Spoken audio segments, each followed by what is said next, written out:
Hello students, let's start our new chapter, chapter 18, Electronic Data Interchange, EDI. The main concept you are going to learn in this chapter, history of EDI, types of EDI, layers of EDI, UN EDI fact. So first let us see about Electronic Data Interchange, EDI. The electronic data interchange is the exchange of business documents between one trade partner and another electronically. So business documents is nothing but data. Okay, you can exchange any data between one partner to another electronically. That is called electronic data interchange. It is transferred through a dedicated channel or through the internet in a predefined format without much human intervention. So these transactions will be done through the internet. Okay. The documents means what? Documents such as delivery notes, invoices, purchase orders, advance ship notice, functional acknowledgements, and so on. These are the documents. This electronic data interchange is used to transfer these types of documents. Okay. These documents are transferred directly from the computer of issuing company to that of receiving company with a great time saving and avoiding many errors of traditional on-paper communications. See this picture. This is buyer's internal system. This is supplier's internal system. You can send and receive the data through internet like this. Okay.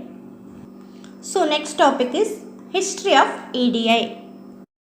Like many other early information technologies, EDI was also inspired by developments in Defense Research Organization. Ed Gilbert is called as father of EDI. Who is the father of EDI? Ed Gilbert. EDI will smoothen the business transactions and increase the profit. These EDI standardizations made ordering and shipping faster, more organized and less expensive. These are the advantages of EDI. What are they? It made ordering and shipping faster, more organized and less expensive. In earlier stages, EDI documents were transmitted electronically by the use of radio, teletype, telex messages or telephone.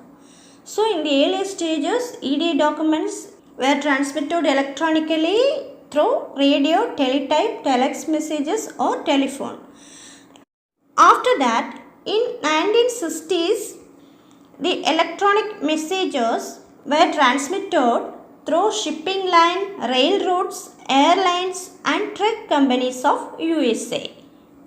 These electronic messages were transmitted for their businesses. Okay. These messages were in different formats and it resulted problems in transfer of goods. So in 1968, these companies grouped together among themselves and formed the Transportation Data Coordinating Committee, which means TDCC, Transportation Data Coordinating Committee, to develop EDI standard formats. In 1975, first EDI standards were released by TDCC. TD stands for what? Transportation Data Coordinating Committee. So in 1975, first EDI standards were released by TDCC. In that EDI standard, Ed Gilbert was a major contributor. In 1977, a group of supermarket companies and their business partners began drafting and using an EDI project. So the TDCC is renamed as Electronic Data Interchange Association. That means EDIA, Electronic Data Interchange Association. This name was renamed in the year 1978. After that, this EDIA was undertaken by the American National Standards Institute and becomes the ANSI Toll Committee. Its name was changed as and 6 Toll Committee. Since then, this committee is responsible for the publication of EDA standards. After that, later in 1985, United Nations, UN created the EDIFACT to assist with the global reach of technology in e-commerce. EDI fact is most widely used EDI, The first EDI messages was sent in 1965 from the Holland American Steamship Line to Transatlantic Shipping Company using telex messages, This is the history of EDI. Next topic is EDI types. The types of EDI were constructed based on how EDI communication connections and conversion were organized. EDI is divided into 5 types. What are they? Direct EDI, EDI via WAN, EDI via FTP, VPN, SFTP, FTPS, Web EDI and Mobile EDI. These are the types of EDI. Let us discuss about these types one by one. First, let us see about direct EDI. This direct EDI is also known as point-to-point EDI. It establishes a direct connection between various business stakeholders and partners individually. This type of EDI suits to larger business with a lot of day-to-day business transactions. So, it establishes a direct connection between various business stakeholders and partners individually. This type of EDI suits to larger business with a lot of day-to-day business transactions. Next one is EDI via WAN. WAN stands for Value Added Network. Here the EDI documents are transferred with the support of third-party network service providers. So the EDI documents are transferred with the support of third-party network means what? Third-party network is WAN, Value Added Network. This Value Added Network acts as an intermediary between trading partners. Many businesses prefer this network model to protect them from updating ongoing complexities of network technologies. This is about EDI via WAN. See this picture, this is sending company and this is receiving company. Here the value added network, which means EDI network service provider, acts as intermediary between sending company and receiving company. Next one is EDI via FTP, VPN, SFTP, FTPS. Here the FTP, VPN, SFTP, FTPS are the protocols.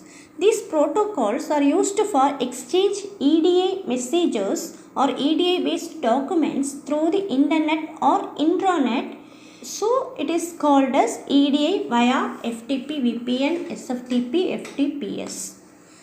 So exchanging the EDI based documents between two partners using these protocols through the internet is called EDI via FTP, VPN, SFTP, FTPS.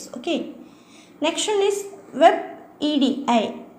Web-based EDI conducts EDI using a web browser via the internet. Here the EDI documents will be exchanged using a web browser through the internet. Here the businesses are allowed to use any browser to transfer data to their business partners. Web-based EDI is easy and convenient for small and medium organizations. It is mainly used for small and medium organizations. Next, mobile EDI. When smartphones or other handheld devices are used to transfer EDI documents, that is called mobile EDI. Mobile EDI applications considerably increase the speed of EDI transactions. So this is about the types of EDI. Next topic is advantages of EDI. EDI was developed to solve the problems inherent in paper-based transaction processing and in other forms of electronic communication. Implementing EDA system offers a company greater control over its supply chain and allow it to trade more effectively. It also increases the productivity and promotes operational efficiency. See here, some of the advantages are given. First one is improving service to end users. Second one is increasing productivity.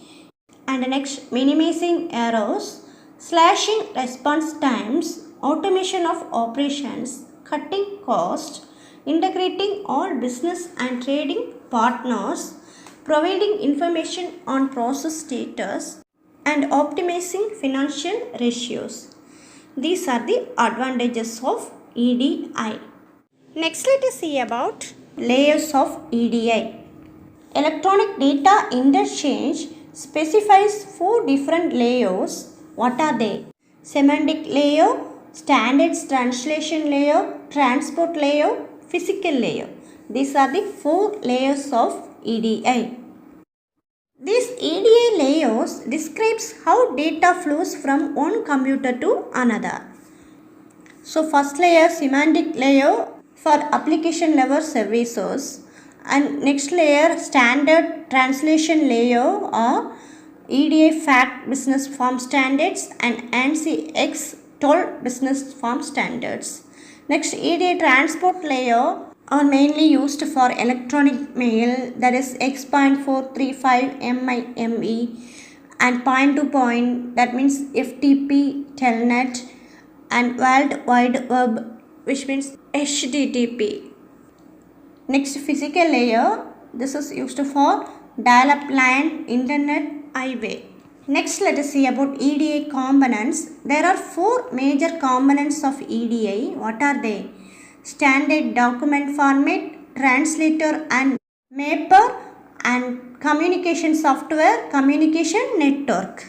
These are the 4 EDI components. Next, let us see about EDI standards. The standard is most critical part of the entire EDI. Since EDI is the data transmission and information exchange in the form of an agreed message format, it is important to develop a unified EDI standard.